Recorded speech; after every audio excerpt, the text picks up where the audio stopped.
basically to other players or a corporation that would sell it on to other players.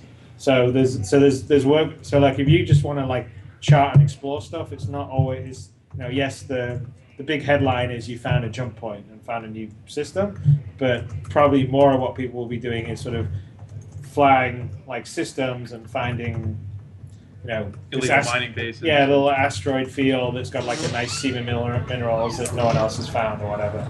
Or maybe a base somewhere and then they broadcast it to their friends and they can come there and it's kind of hidden. So you'll have the ability to basically share that information or not share that information. And of course, if you don't share it, the first person that sells it on it sort of becomes available for sale. So you may use that's sort of it's even the same for a jump point. Like if you discover a jump point and go through it, you don't have to actually sell it onto someone. You could like just share it with your friends, and they could only go through it. Right. But if someone else comes along and discovers it after you, and then sells, they'll be the one that has their name on it and has the basically the royalty on taking those jumps. Right. Like there's some squadrons that are advertising. Sanctuary Republic's one comes to mind. Their idea is to get as far away as possible and start building out there. And within their collective group, they could share the jump hole information and just hope that it doesn't eventually become public knowledge. They can kind of stay off the radar. Yes, that will be that. Until one of them sells everybody out and makes a ton of money. Yeah. Someone gets mad.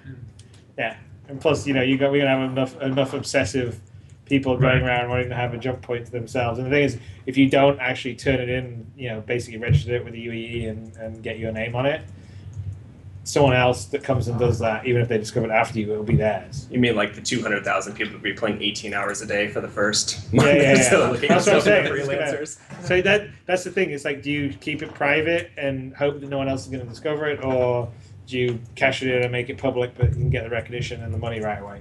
Mm-hmm. Those are the two things you have to weigh up. How huge is it, like, as far as like people discovering stuff? Because I know myself and 10 other guys are taking a week off work. Like, no, I'm dead serious, a week straight. No, it's awesome and terrifying at the same point, since we got to generate all the content. I'm going to be exploring 24/7 with those guys, just trying to name everything we can.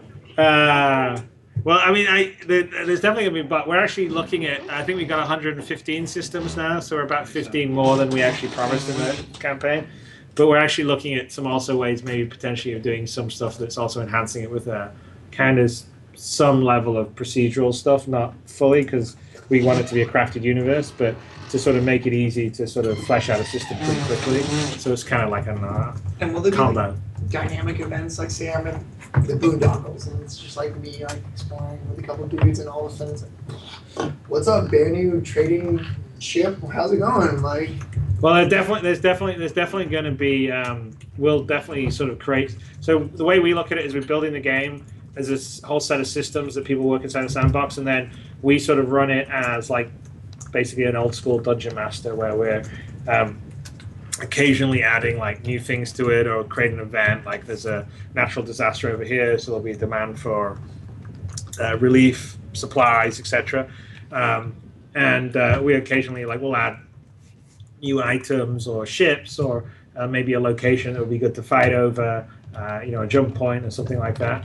And occasionally some scripted missions you can get to maybe get a cool weapon or a cool ship or something. But most of the actual gameplays should be falling out of the players themselves, sort of making their alliances and basically fighting over resources in the universe. and there'll be like tools for like outfits to